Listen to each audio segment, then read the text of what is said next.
Para todos aquellos que tienen muchas dudas acerca de la transmisión de las propiedades, estamos en la notaría número 72 y tenemos al licenciado Carlos Viñas. A sus órdenes, para servirles. Vamos a estar platicando con él acerca de todas aquellas dudas, las dudas más comunes que pueden tener a la hora de transmitir una propiedad o a la hora de comprar una propiedad también. Lo primero que me gustaría que nos platicaras es qué es una notaría y qué hace. Bueno, una notaría es, como tal, un establecimiento, una institución que el derecho reconoce para auxiliar a la administración de justicia, y básicamente dar formalidad a muchos de los actos y hechos jurídicos que pasan en la vida diaria de las personas. Para la compra de un inmueble, ¿qué postura es la que tiene la notaría respecto a este tipo de transacciones? Perfecto. Pues mira, en el derecho civil, por lo menos en la Ciudad de México, la formalidad que se exige para la transmisión de propiedad de un bien inmueble es escritura pública, en la gran mayoría de los casos. El notario, al tener fe pública, tiene la facultad legal de dar esa formalidad a través de sus instrumentos públicos, que son las actas y escrituras. Para que un contrato de compraventa de un inmueble sea válido para la ley, tiene que constar en escritura pública y tiene que pasar ante la fe de un notario, ya que el notario hace constar muchas cosas importantes que dan seguridad tanto a la parte vendedora como a la parte compradora. Perfecto. ¿Cuáles son, o sea, yo quiero comprar un inmueble, un departamento?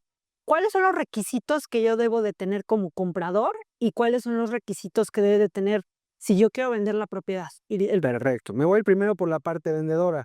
Si tú quieres vender un inmueble y ya tienes un potencial comprador, lo primero que se tiene que acreditar es, pues, que seas el titular del derecho de propiedad sobre ese inmueble, lo cual se hace con las escrituras originales del inmueble y con la inscripción en el registro público de la propiedad al nombre del vendedor de que se trata. Esa es una parte. Otra cuestión importante para los vendedores es que, pues, esté al corriente en el pago de las contribuciones, como por ejemplo el impuesto predial, los derechos por suministro de agua, que el inmueble no tenga ningún tipo de gravamen, alguna hipoteca, algún embargo o algo por el estilo.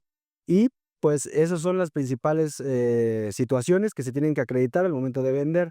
Para alguien que quiere comprar, pues en realidad lo único que se necesita es, pues, tener una identificación oficial vigente, obviamente tener la voluntad de comprar, tener los recursos o por lo menos tener algún tipo de crédito, algo por el estilo.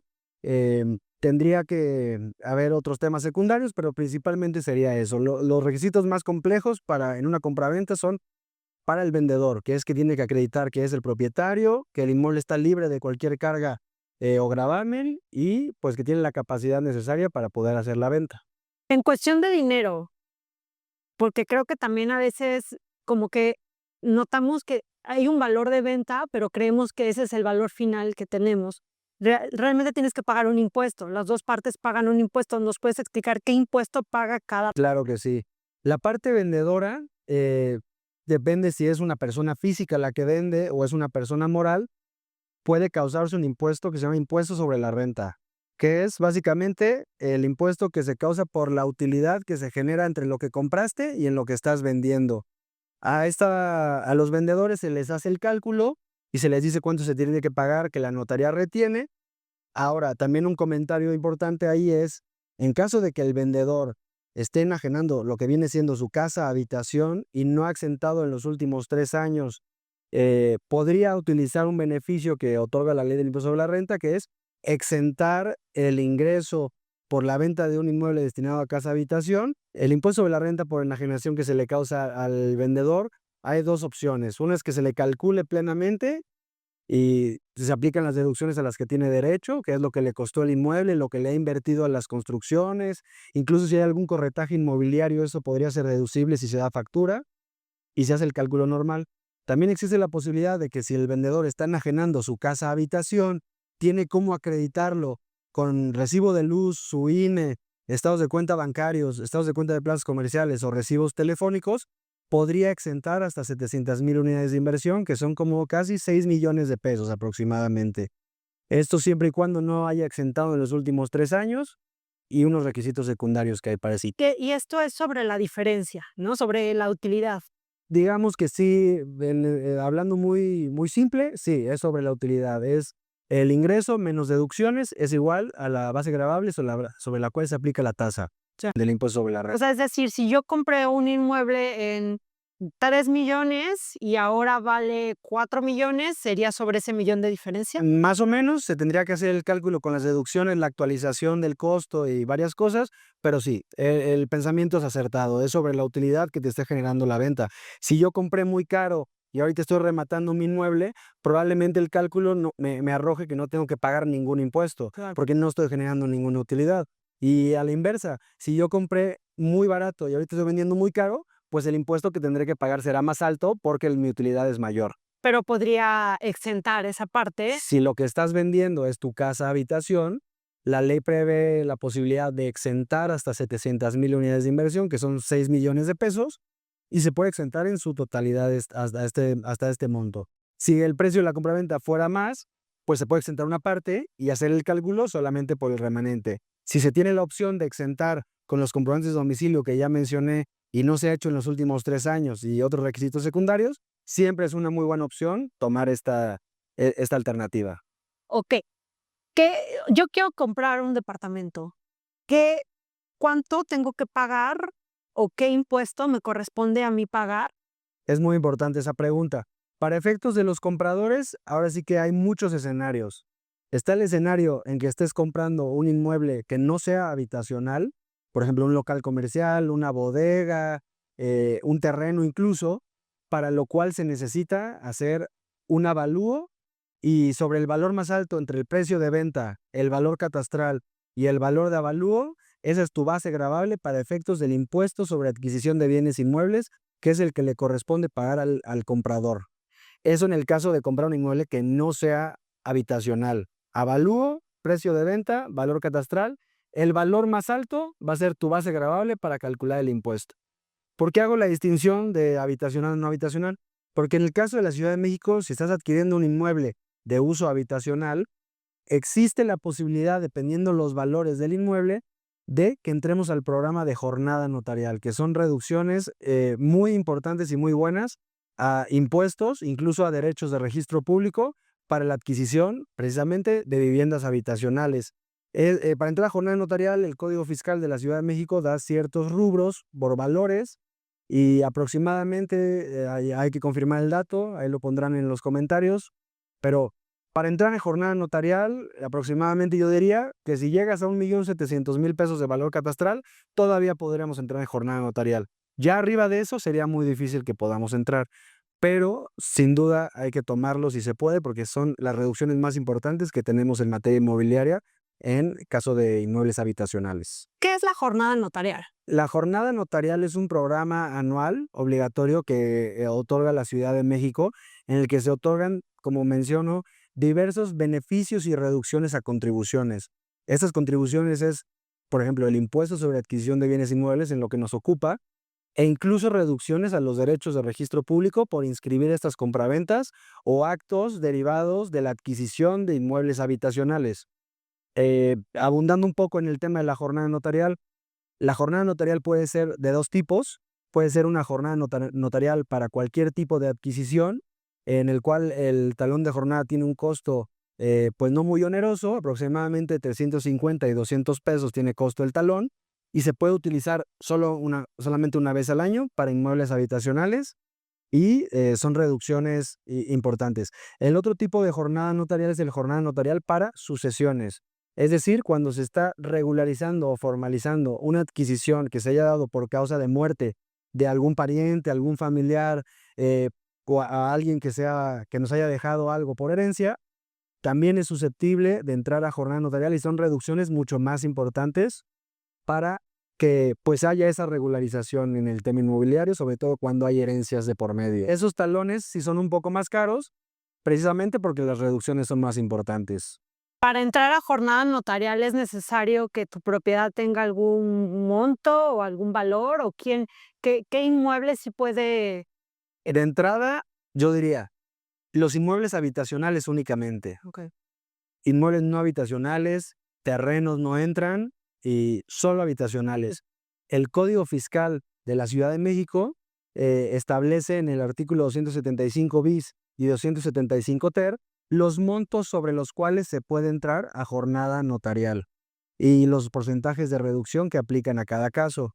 En este caso habría que verificar en la boleta predial el valor catastral del inmueble, ver en qué rubro entramos del Código Fiscal de la Federación y ver si nos es aplicable la jornada notarial para los casos concretos. ¿Algún aproximado? Digo, sé que Hay que confirmarlo, ahorita lo pondremos en los comentarios, pero yo te les diría, si el inmueble vale más de 1.700.000 pesos de valor catastral, difícilmente puede entrar a jornada notarial. Hay que confirmar el dato, pero yo diría, abajo de 1.700.000 pesos eso es puede entrar a jornada notarial y arriba hay que ver el rubro exacto, pero ya sería difícil que un inmueble entre a jornada notarial normal. En la jornada notarial en materia de sucesiones, los montos son más altos.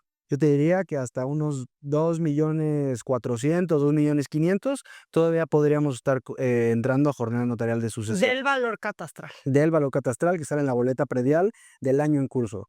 Bueno, pues mucho ojo para toda aquella persona que quiera comprar un inmueble, que su valor catastral esté entre estos márgenes, porque bueno, pues puedes tener un beneficio muy bueno. Es obligación de la notaría darles a conocer a qué beneficios fiscales o de cualquier tipo tienen derecho. La notaría tiene la obligación de decirles, mira, tu inmueble es susceptible de entrada a jornada notarial, lo utilizamos, adelante.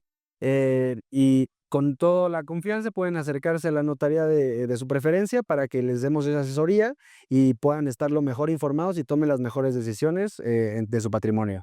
Yo sé que el tema del costo pues varía, pero bueno, hablando como de porcentajes a grosso modo, si voy a comprar un departamento, una casa en la Ciudad de México, ¿cuál es un monto aproximado de gastos de escrituración que tengo que tomar en cuenta, no? O sea, sé que mi inmueble cuesta, no sé, 4 millones.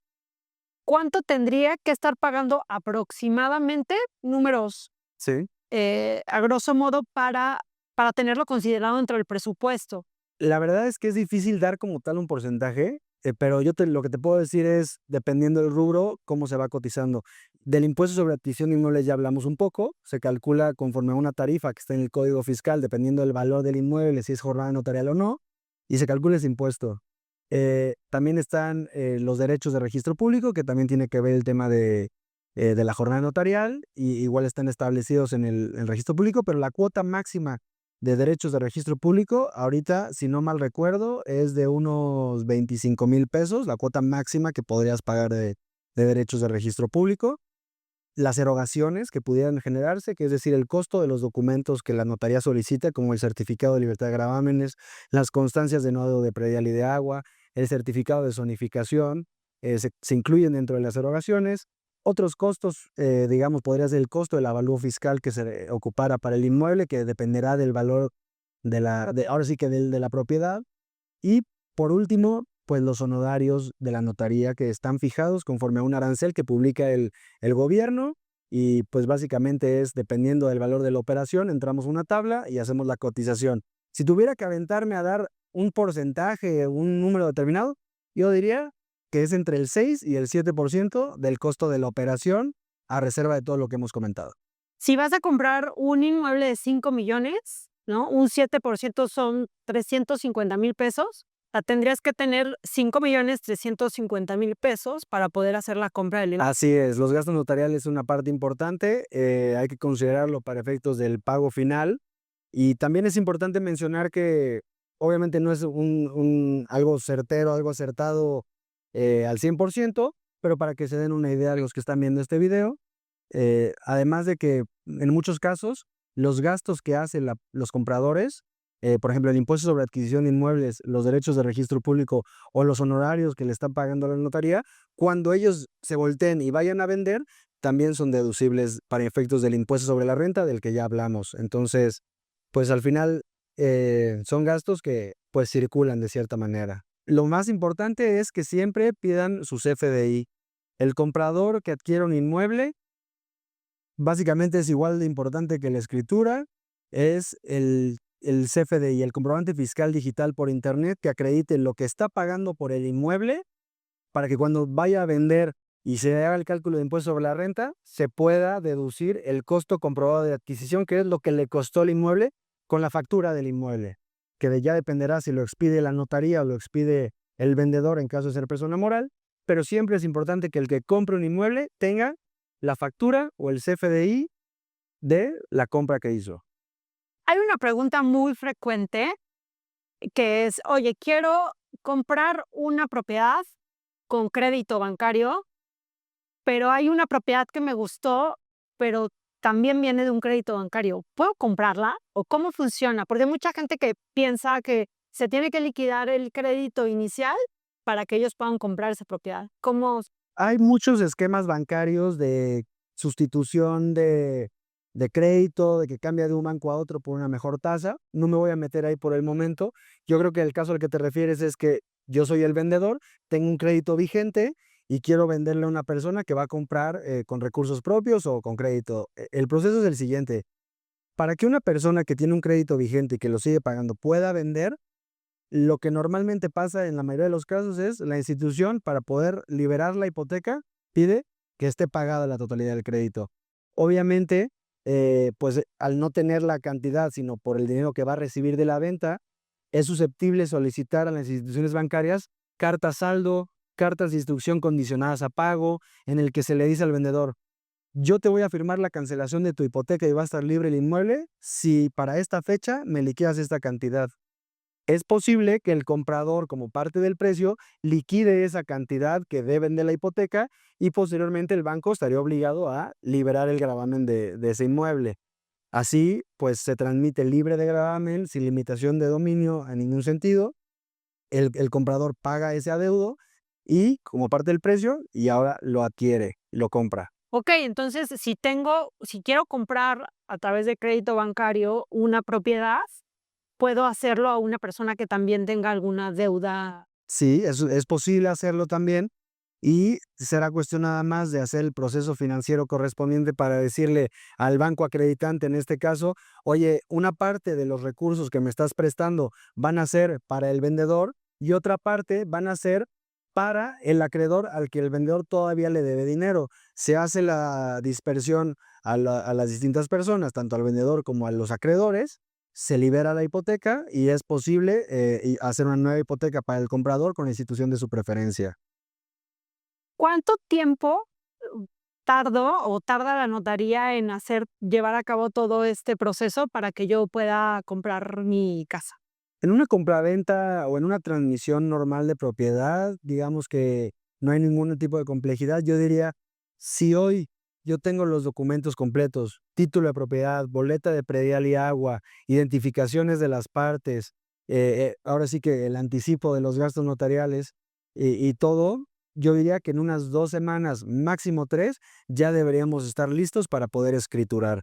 Depende de que no salga alguna sorpresa, pero si todo sale bien, yo diría en unas 2, 3 semanas, ya contando con todos los documentos, podríamos estar firmando. Ok, tú obviamente al tener toda esta documentación la metes en un proceso y ¿cuáles son las verificaciones que realiza la notaría para dar certeza? Muy importante. Lo primero es verificar el registro público de la propiedad. Que la persona que viene a la notaría y exhibe el título de propiedad y sustenta como vendedor sea la misma persona que esté inscrito en el registro público de la propiedad, que el título de propiedad sea auténtico, que no sea algo pues falsificado, que la identificación sea válida, oficial y vigente. Esas son parte de del, por lo menos del propietario, de lo que acreditamos. Otra parte importante es el tema de las contribuciones, porque el registro público no inscribe ningún testimonio de una escritura de compraventa si no están al corriente el predial y los derechos por suministro de agua. Eso también lo verifica la notaría, además de que Tienes que estar al corriente del pago del predial, ¿no? el pago del predial, el pago de los derechos de agua. Olvidé mencionar en el tema del registro público, obviamente, cerciorarnos que el inmueble esté libre de gravámenes, que no tenga ninguna anotación preventiva, ninguna limitación de dominio, que no haya ninguna irregularidad, que la superficie, por ejemplo, coincida, que las medidas y colindancias son las que vienen en el título. Un estudio integral del título de propiedad que coincida con el registro público, que todo esté en regla y le damos para adelante.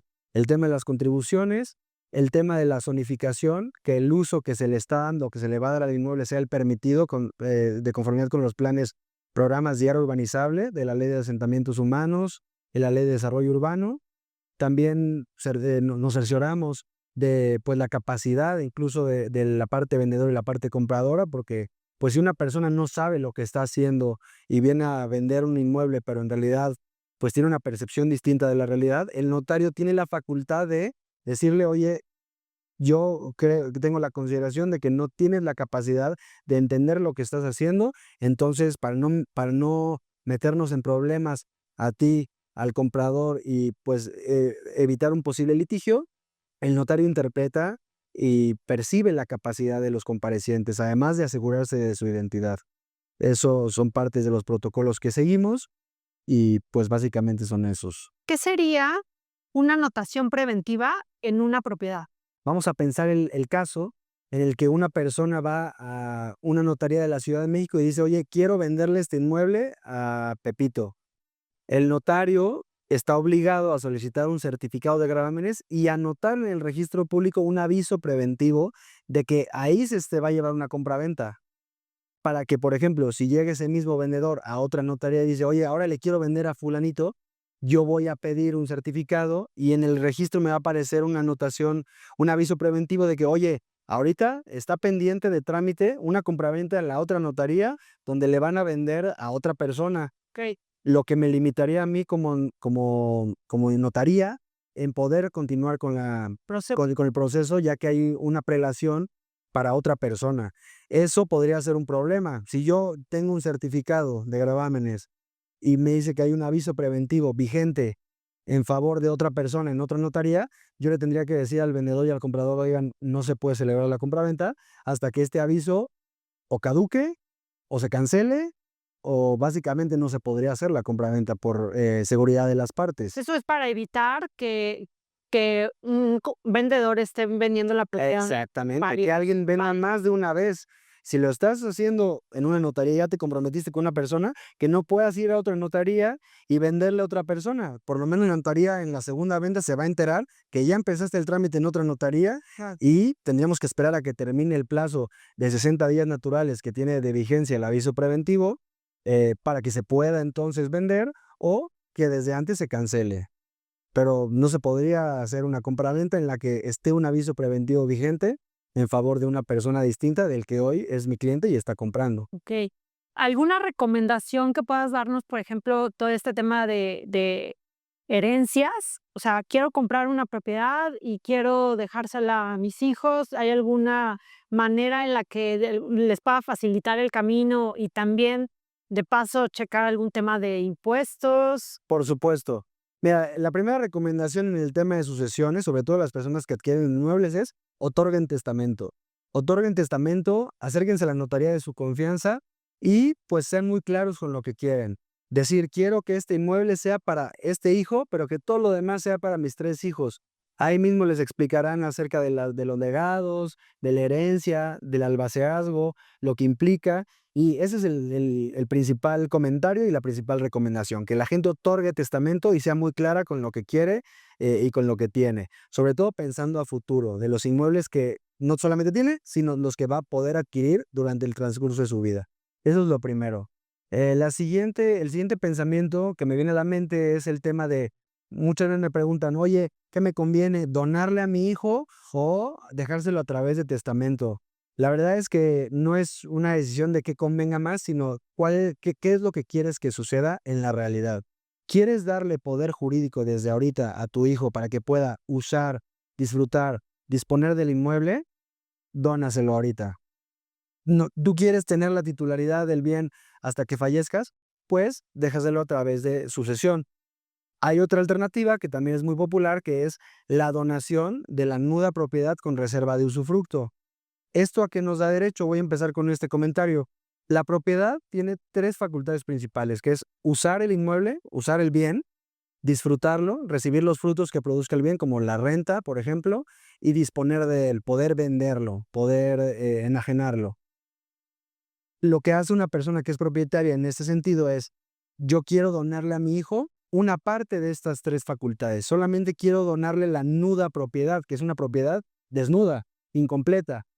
¿Por qué incompleta? Porque la persona que dona, el papá en este caso o el abuelo, se reservaría el derecho de usar el inmueble, de recibir los frutos que básicamente es el usufructo, el derecho real de usufructo, hasta el momento de su muerte, Pues es usarlo, va a poder usarlo y disfrutarlo con exclusión a todas las personas. Básicamente, rentarlo, o sea, rentarlo, va a poder usarlo él, va a poder prestarlo gratuitamente, incluso darlo en comodato, y esto es si se reserva el usufructo. tengo un cliente, una clienta, ella es extranjera, su esposo es extranjero, sus ingresos están en el extranjero, entonces la pregunta es, ¿puedo comprar algo en México? Hay varias cuestiones que hay que resolver para poder contestar esa pregunta. La primera es, ¿qué inmuebles pueden adquirir los extranjeros? Los extranjeros, por regla general, sí pueden adquirir inmuebles siempre y cuando sea dentro de la zona no restringida. ¿Cuál es la zona restringida? Básicamente, fronteras y playas. Ahí en la Constitución se establece cuántos kilómetros de zona restringida, es una franja alrededor del país, y en esa zona nunca va a poder adquirir un extranjero directamente la propiedad de un inmueble. O sea, no Acapulco, no No Cancún, no Los Cabos, y básicamente en playas o fronteras no pueden adquirir nunca extranjeros directamente. Fuera de la zona restringida, los extranjeros sí tienen facultad para adquirir inmuebles siempre y cuando soliciten a la Secretaría de Relaciones Exteriores un permiso en el cual renuncian a la protección de su gobierno, se consideran nacionales para efectos de esa adquisición, y con ese permiso y que tramite la notaría, ya podrían adquirir, por ejemplo, en la Ciudad de México, Estado de México o territorio que no esté en esta zona restringida que les comento. okey.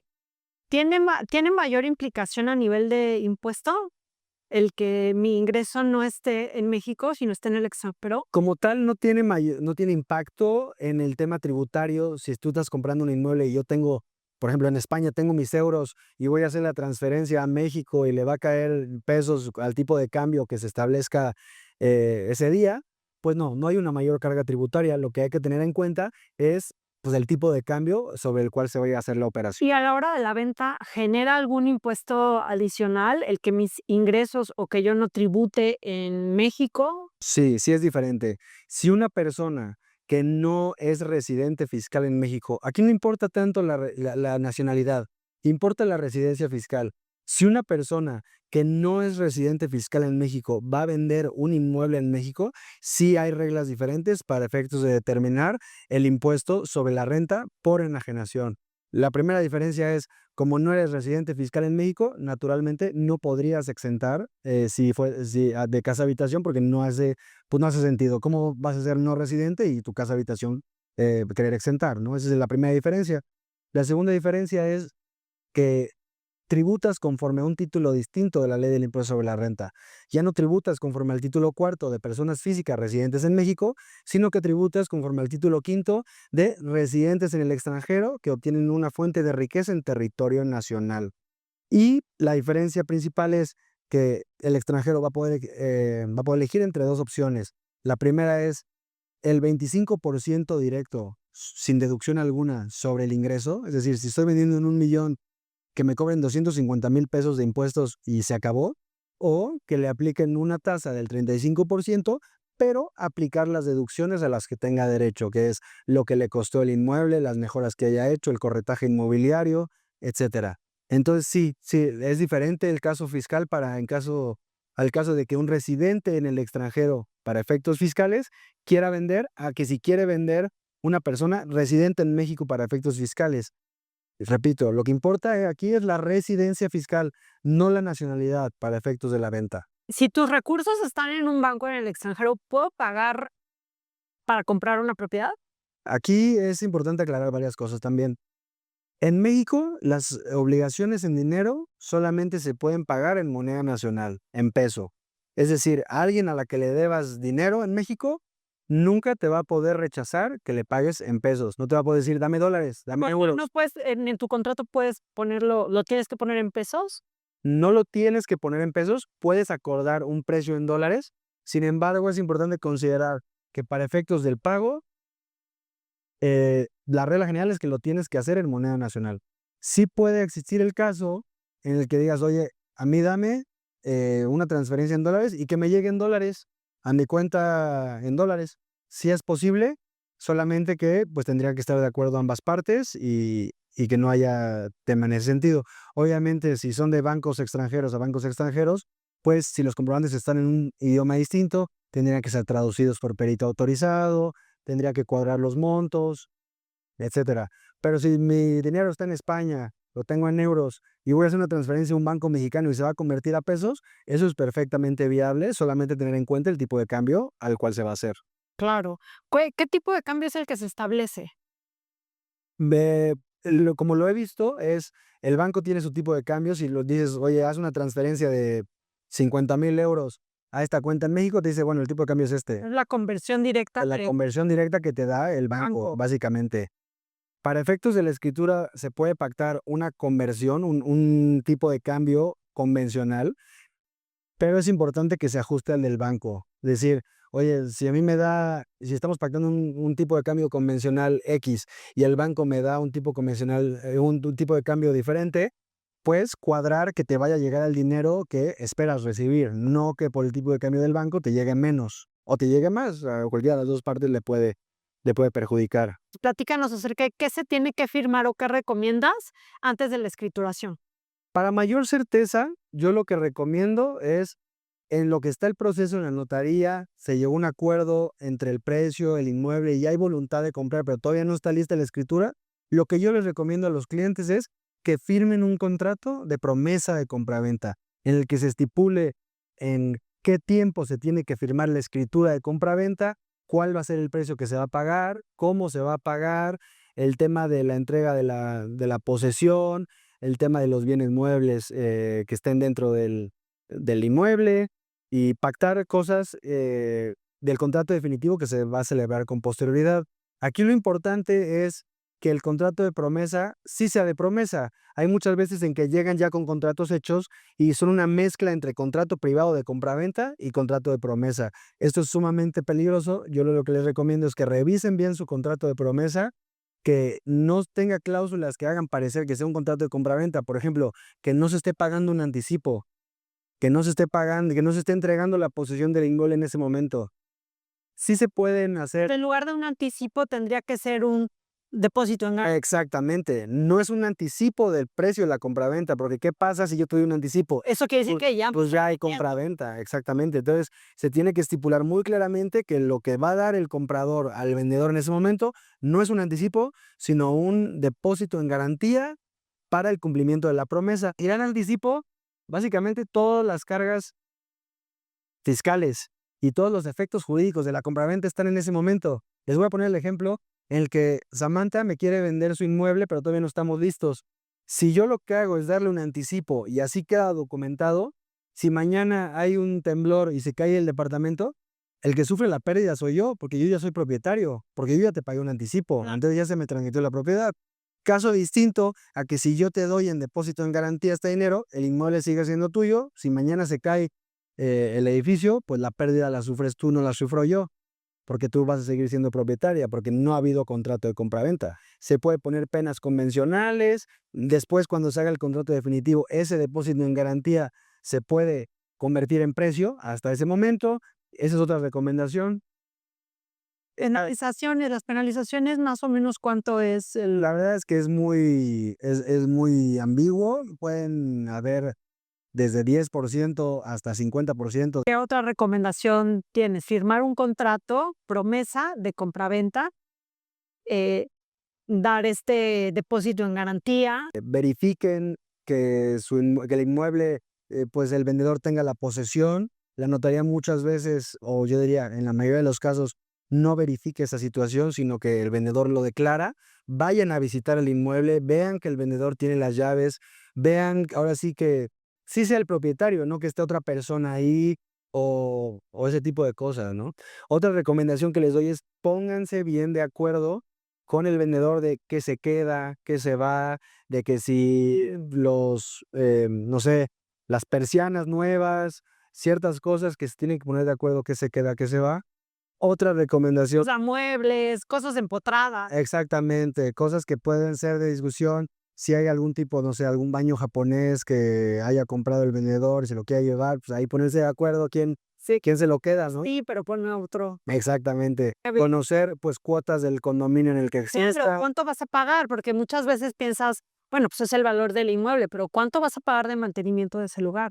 Por supuesto, También en algunos casos, pues conocer el reglamento del sitio en donde vas a comprar. exactamente.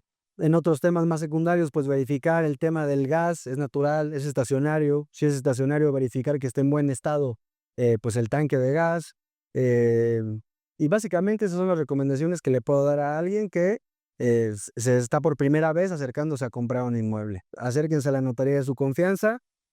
Estamos para darles seguridad jurídica y certeza a sus operaciones, sobre todo en la revisión de identificación, capacidad de las partes, documentación. Estamos ubicados en calle Galicia, número 24, Colonia Insurgentes, Mixcoac, Alcaldía Benito Juárez. El notario es Carlos Ricardo Viñas Berea.